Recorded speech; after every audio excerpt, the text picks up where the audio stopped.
खिदमत खल्क है मेरा मज़हब, यही है फितरत, यही है सब।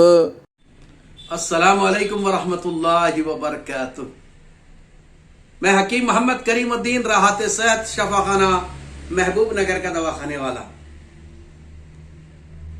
हमारे दवाखाने में मर्दाना कमजोरी का इलाज किया जाता है, जिसका अजू छोटा है, टेढ़ा है, लागर है, अजू में घटपन कम है, पावर कम है, आप बच्चा शादी के काबिल नहीं हैं, तो अल्हम्दुलिल्लाह फिक्र करने की जरूरत नहीं है। अजू की शक्ल अच्छी हो जाती। अजू की शक्ल डेवलपमेंट्स होने की उम्र 21 साल है। इस उम्र में बच्चे को मालूम भी हो जाता और इलाज भी सही होता है। 21 साल में अजू अगर सही नहीं है तो करेक्ट होता नहीं। अजू अच्छा है, घटपन मोटा तगड़ा होने के वास्ते 30 साल तक हो सकता है इलाज, लेकिन इसमें आदमी दुबला रहना चाहिए। अगर आदमी मोटा है तो इलाज सही नहीं होता। ये तमाम कहने का मकसद ये है कि मेरे दवाखाने का एडवर्टाइजमेंट। अब एडवर्टाइजमेंट खाली में अगर आपको ये बोलूंगा तो जाहिर बात है एक वीडियो को खाली ये बातें बोलने से वीडियो चलता नहीं, देखते नहीं।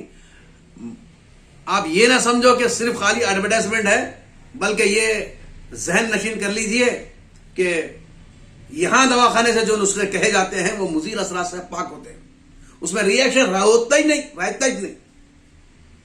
कई को बोले तो हम ऐसे अद्वियात कहते हैं जो मुजीर असरात से पाक है। ऐसी जड़ी बूटियां कहते हैं जो आम खास इस्तेमाल की जाती हैं। ऐसी जड़ी बूटियां कहते हैं जो आम खास हकीमा इस्तेमाल करते हैं। ऐसी जड़ी बूटियां कहते हैं जो तजुर्बे में है। ऐसी जड़ी बूटियां कहते हैं जिसके मुजीर असरात नहीं है। जाड़ों के मौसम की वजह से आदमी के अंदर चलने की फिरने की जो कैपेसिटी है वो कम हो जाती है। उम्र की वजह से चलने की फिरने की कैपेसिटी कम हो जाती है। बाज़ औक़ात आदमी बच्चा ही है, नौजवान है, लेकिन चलता फिरता कम है, जिसकी वजह से सुस्त हो गया, जिसको हम काहल कहते हैं, ऐदी कहते हैं। ऐसे बच्चों के अंदर एरेक्शन कम रहता। अगर एरेक्शन कम है उन लोगों के अंदर तो यह नुस्खा बेहतरीन नुस्खा है। जिन लोगों ने इस नुस्खे को इस्तेमाल किया है, जिन लोगों ने हकीमों ने इस नुस्खे को इस्तेमाल किया है, अल्हम्दुलिल्लाह वो कामयाब है। लेकिन चीज भी मालूम होना चाहिए ना।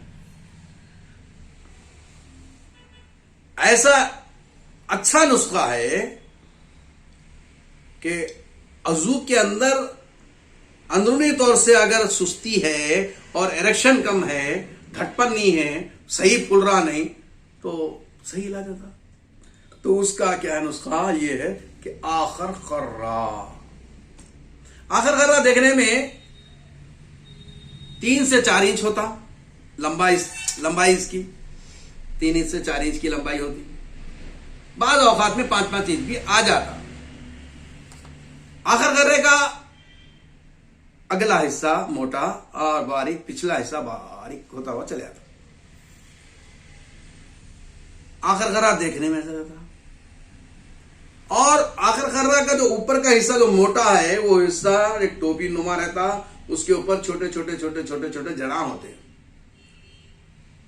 वो टोपी इतनी होती, 1.25 इंच की टोपी होती, उसके ऊपर छोटे छोटे जड़ां रहते हैं। अगर उसका जायका तोड़ के अगर मुंह में डाल दे तो चुम चुम चुम चुम चुम चुम चुम चुम चुम चुम बोलता। जैसा कि पुदीना मुंह में डालने का जैसा चुम चुम चुम चुम बोलता वैसा। आखिर खर्रा की दर्जे हरारत गर्म और खुश्क है।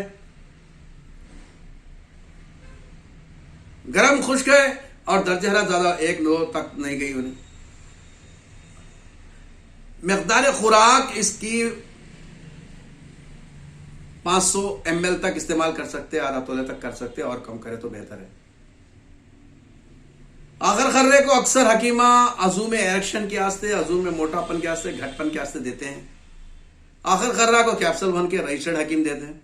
आम खास हकीमा क्या करते हैं, ऐसा कागज में रखते हैं, आखिर खर्रा को थोड़ा आधा चमचा रखते हैं, उसको पूड़ी बना के देते हैं आम खास हकीम।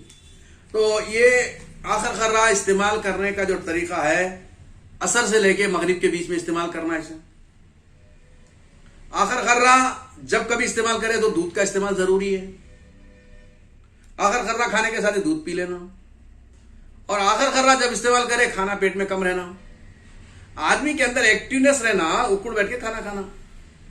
आदमी के अंदर एक्टिवनेस रहना तो ज्यादा वर्जिश करना, जिस्म को थकाना। देखिए एक नॉर्मल एक आदमी कितना वर्जिश करना, नॉर्मल ज्यादा करे तो उसके रिएक्शन क्या है। और अक्सर जो बॉडी बिल्डर्स है जरा उम्र ढलने के बाद में 40-45 के साल की उम्र में पेटा ढप्पल के आ जाते, कई को वो तो जो रूटीन था वो रूटीन रुक गया, तो रूटीन को रखना चाहिए। तो मेरा बोलने का मतलब ये है कि आखिर खर्रा जिस्म के अंदर फुर्ती पैदा करता। आखिर खर्रा को चमचे के चाय के चमचे के पीछे के हिस्से से लेके पाउडर डाल लें और इस्तेमाल करें। आखिर खर्रा बेगम बाजार में बड़े बड़े दुकानों में मिलते हैं, बड़ी बड़ी दुकानें बेगम बाजार में दवा साज की या किराने की दुकान भी बड़ी है तो वहां मिल जाता, आपको आसानी से मिल जाता। आखिर खर्रा आपकी इस्तिताअत के हिसाब से 200 ग्राम से लेकर 500 ग्राम तक खरीद सकते हैं। उसको पाउडर बना लो, उसका एक डब्बे में डाल के रख लो और चाय के चमचे के पीछे से हिस्से से पेपर में डालना और इसको खाना असर से लेके मगरिब के बीच में। इससे इरेक्शन बढ़ता और ज्यादा देर तक भी आजू में घटपन रहता, देर तक भी काम चलता। इसके मुज़िर असरात नहीं है। अगर आप वही अंग्रेजी दवाएं खाए या किसी ऐसे हकीम से के पास खा लिए जो दवा में मुज़िर असरात है, तो उसका रिएक्शन कौन जिम्मेदार उसके। तो मेरा कहने का मतलब ये है कि आखिर खर्रा कागज में थोड़ा लेना, उसको डालना, खाओ, इससे इरेक्शन बढ़ता, टाइमिंग में इजाफा होता। बेहतरीन नुस्खा है, हमारे हक में दुआ कीजिए।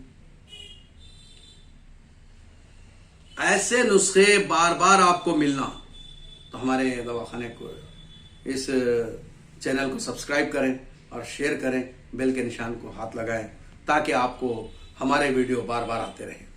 फिर मिलेंगे। अस्सलामु अलैकुम वरहमतुल्लाहि वबरकातुहू।